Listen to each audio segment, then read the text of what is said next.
The minus sign appears at 11:47 p.m. You weren't looking for it. You open the app to check something else and there it is. -$4.12. Not a dramatic number. Not a life-altering sum. A coffee that auto-charged on a Tuesday you weren't tracking. For $1.12. The kind of number that disappears in a couch cushion. The bank doesn't see it that way. The overdraft fee processes at midnight. $34. You now owe $38.12 on a $4.12 mistake. The penalty for not having enough money is that you have less money. The arithmetic is not accidental. It is the product. You call in the morning. The hold music runs for 11 minutes. A voice answers, reads from a script, tells you the fee cannot be reversed at this time. You ask to speak to a manager. You are told someone will follow up within 48 hours. Nobody follows up. The $34 stays. A subscription you forgot to cancel processes the next afternoon. Another $7 leaving an already negative account triggers a second $34. You now owe $75 on 2 charges totaling $11. Your rent autopay runs that night. Insufficient funds. The landlord system charges a $60 returned payment fee. Your phone carrier charges $25 for the failed bill. By Thursday morning, you owe $160 in fees on $11 in actual charges. You walk into the branch. Not to fight. Just to understand. The teller looks at her screen and her face changes in a way you've seen before. Not anger. Not pity. Something colder and more efficient than either. You watch yourself stop being a person on her screen and start being a risk profile. A flag. A category with a credit score and shoes. She processes the interaction in under a minute. She does not ask if there's anything else. She does not say have a nice day. The person behind you steps up and the warmth returns to her face like a light switching back on. You walk out into the street and feel something you don't have a precise word for. You were not refused. You were not insulted. You were moved through. Like a transaction that needed to clear. The first rule. At zero, the bank does not see you as a customer. The bank sees you as a liability it is legally required to process. $500. You pulled the account back. 14 days of packed lunches, canceled plans, 1 week of overtime. You built a $500 buffer and you are holding it. The maintenance fee hits on the 15th, $12. No notification. No warning. The system executes automatically because your average balance fell below $1,500 on 2 days that month. You log in and the $12 is simply gone. Not explained. Not negotiable. Just absent. You are paying a bank to store the money you barely have. You apply for a credit card. They offer you a secured card. You must deposit $300 of your own money as collateral so they can lend it back to you at 26.99% APR. You read the terms twice. They want your money as security against lending you your money. You decline. Which means when your car needs a $400 repair, there is no card to put it on. You take 3 buses to work for a week. Your manager says nothing. He just notes the pattern. You walk into the branch again. The teller is the same one. She is helping the customer ahead of you, smiling, asking about a vacation. When you step to the counter, something in the room recalibrates. Not hostile. Just professional. The smile becomes efficient. She processes your inquiry in 35 seconds. No small talk. No eye contact beyond what is required. The next customer walks up. The smile returns. You are not refused anything. You are not treated badly in any way you could name specifically. You are just moved through. Like something the system is designed to handle rather than serve. The second rule. At $500, you exist on the bank's books. You do not exist in the bank's attention. $5,000. Your direct deposit has hit the same account on the same day for 7 consecutive months. $1,800 after taxes. Consistent. Predictable.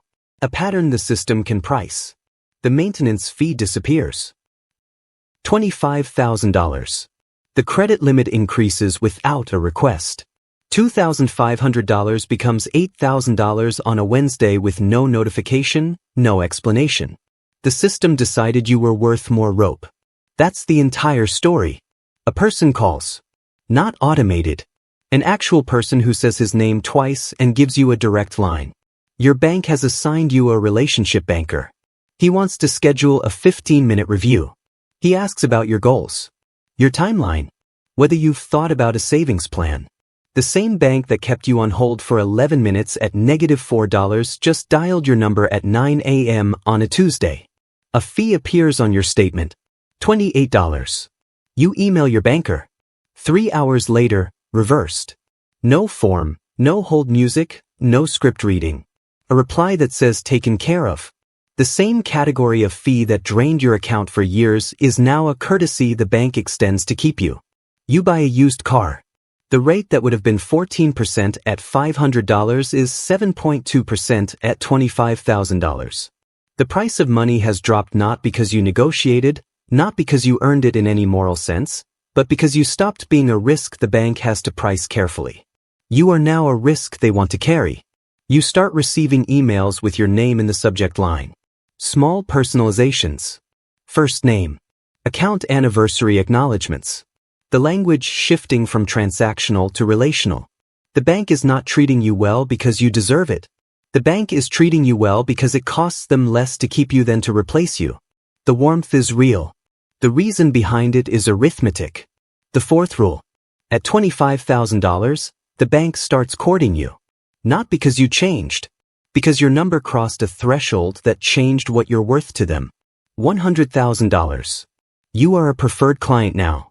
The word appears on your statement, on your login screen, in the email signature of the man who manages your account. You did not earn the title. The balance did. Your relationship banker knows your name without looking at the screen when you walk in. He knows you have a brother in another city because you mentioned it once in passing 6 months ago. He remembered because he was trained to remember. The detail feels personal. It is strategy. You walk into the branch and someone stands up to greet you before you reach the counter. Not the teller. Someone with an office and a nameplate who guides you past the line where everyone else waits. The same line you stood in for years.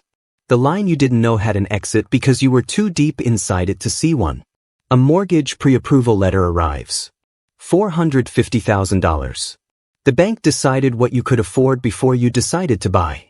They want the loan before you've chosen the house. They are not waiting for you to need them. They are creating the need in advance. A competitor bank calls. They offer better rates on a savings tier.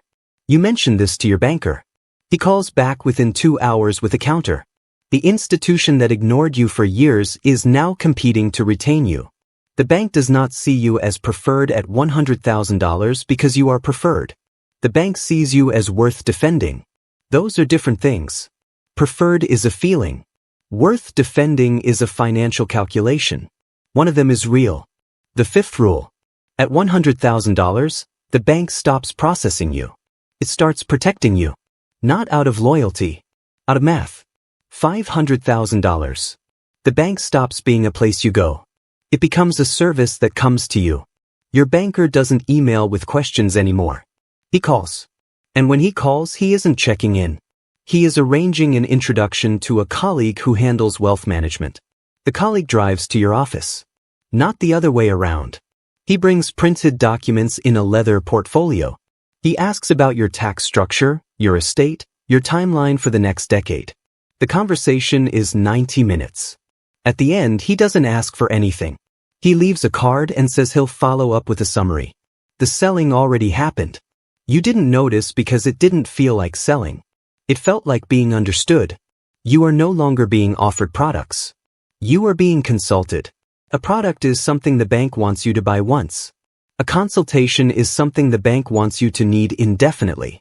Needing them is worth more than buying from them. They understand this. Now you do too. A wire transfer freezes on a Thursday afternoon. You call the number on the back of your card. Someone answers on the second ring. No hold music. No script. No transfer to another department. The problem is resolved in the same conversation. The same issue at $500 would have taken 3 hours for transfers and a form submitted online that nobody read. You are invited to a private dinner. 8 clients, a speaker, a view of the city from a floor you've never been on. Nobody mentions money at the table. The money is the table. The conversation is about everything else. This is what access looks like when it has learned to make itself invisible. $25 million. You don't have a banker anymore. You have a relationship. And the difference between those two words is the difference between this level and every level below it. Your relationship is a named line item in someone's annual performance review.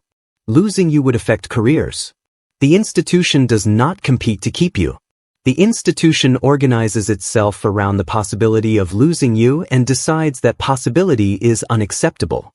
3 people inside the bank exist, in part, because of your account. They don't know that. You don't either.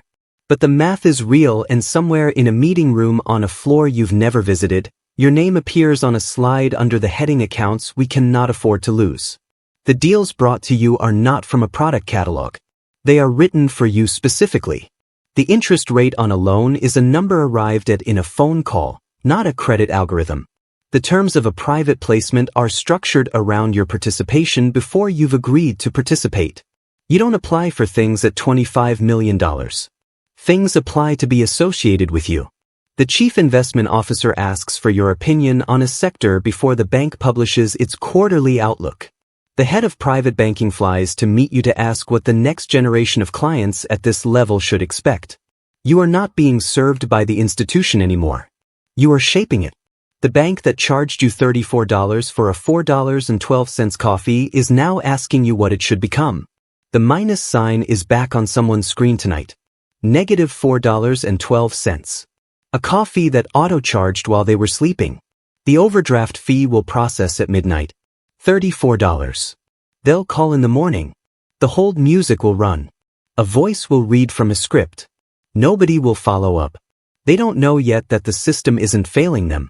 They don't know that the institution that will one day fly its leadership across the country to ask their opinion on its future direction is tonight charging them $34 for not having enough. They are the same person at every balance. The bank just decides who they are based on the number beside their name. The system didn't change at every level. Only the number did.